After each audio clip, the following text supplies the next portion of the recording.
Jeg vil sige, at jeg har glædet mig rigtig meget til at komme i dag. Jeg er rigtig glad for og stolt over at være inviteret.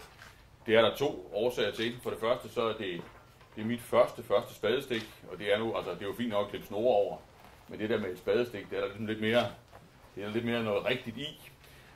Og det andet, det er, at jeg synes, det er sådan en dag i dag, hvor tingene bare spiller sammen på en måde, jeg bryder mig om.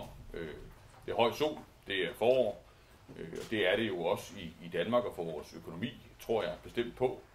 Og det synes jeg spiller sammen med, at vi tager et solidt og et godt spadestik for en by, der er på vej det rigtige sted hen, og som viser resten af Danmark en retning, som jeg også tror, man interesserer sig mere og mere for. Vi tager første spadestik for en investering, som gør sig et af vores stærkeste pensionsselskaber, som så investerer i dansk vækst og beskæftigelse. Hatten af for det. Og så tager vi jo første spadestik for en virksomhed, som jeg sådan helt fuldstændig inden for rammerne af reglerne for politisk reklame vil sige, at jeg har stor respekt for, som gør sig, som står sig, som løfter byen her, som løfter landet, og som jo spiller sammen med os politikere på en meget sober og en meget kompetent måde. Så en fornøjelse at være her, glad for at være inviteret. Stort tillykke med dagen, og krydset fingre for byggeriet. Tak for ordet.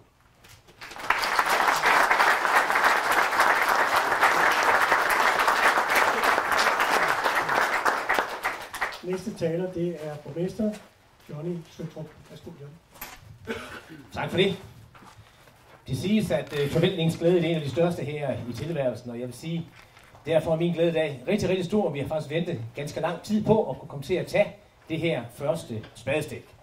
Og jeg vil sige, det er jo ikke hver dag, en borgmester får lov at tage et første spadestik til, hvad jeg vil kalde en helt ny bydel. Og i den forbindelse vil jeg godt rose Semco for at have modet til at være først mover på det her areal, som nu skal undergå ganske store forandringer. Og så vil jeg sige tak til Pension Danmark for at have den fremsynethed, at man nu også, og jeg tror uden at ligge søvnløs om natten, kan investere her i Esbjerg. Jeg tror, at det her det kan blive det første af en forhåbentlig række spændende projekter, som vi ser pensionskasserne, gerne med Pension Danmark i spidsen, vil investere i. Så tror jeg godt at love i dag, at I kommer ikke til at ligge hernede alene. Så vi må sige, at efter det her det sådan kom frem rigtig for alvor for nogle få uger siden, så er vi, nu er det stærkt ord at bruge her i Vestjylland, så er vi næsten blevet bestormet af folk, der gerne vil hernede og bo. Og det er jo en god opgave at få lov at arbejde med det. Så jeg tror faktisk ikke, at der kommer til at gå ret lang tid før, vi måske kan, altså ikke vi kan bruge de samme spader, men så er nogle andre spader til at grave her ved siden af. Med de ord, så vil jeg ønske jer et stort held og lykke med byggeriet.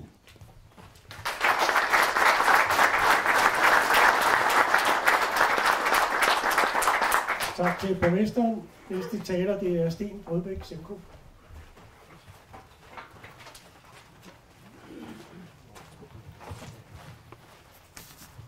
Kære minister, kære Torben, kære alle sammen. Velkommen til Esbjerg Strand og til det område, hvor Semco Maritimes nye domicil vil rejse sig i de kommende 16 måneder. Er vi ikke enige om det, Nikolaj?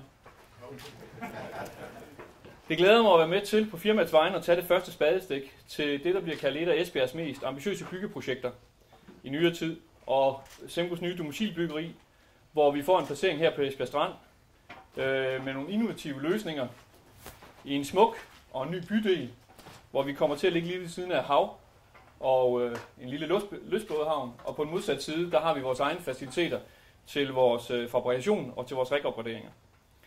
Vi har igennem længere tid været i bekneb for plads, og derfor er vi i øjeblikket placeret på 4 lokationer rundt i byen. Og derfor har det været vigtigt for os at finde en lokation, hvor vi kan samle alle vores medarbejdere for at skabe en fælles ånd og en dynamik for at betjene vores kunder fremadrettet i henhold til vores strategi.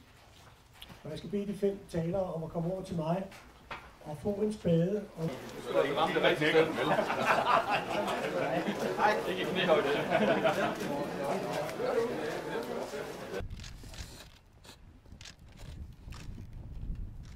Det må være solidt, ikke? Sådan der. Det er første gang, så vil jeg sige, så har du en god hånd til Jamen, det kan jeg godt bruge til, ikke? Kan du følge det op? Ja. Det er godt.